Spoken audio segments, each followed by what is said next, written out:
মনোনয়নপত্র প্রত্যাহারের শেষ দিন আজ মঙ্গলবার। দলের কেন্দ্রীয় নির্দেশনায় তিনি মনোনয়নপত্র প্রত্যাহার করেন বলে জানান।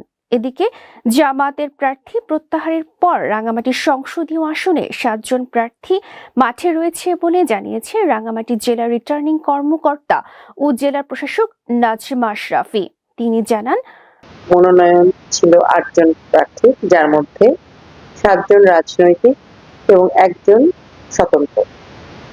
আজকে প্রার্থীর মনোনয়ন প্রত্যাহারের সর্বশেষ দিনে কিছুক্ষণ আগে জামায়াত ইসলামী মনোনীত প্রার্থী যারা মুক্তার আহমেদ, তার প্রার্থিতা সশরীরে আমার কার্যালয়ে এসে প্রত্যাহার করেছে।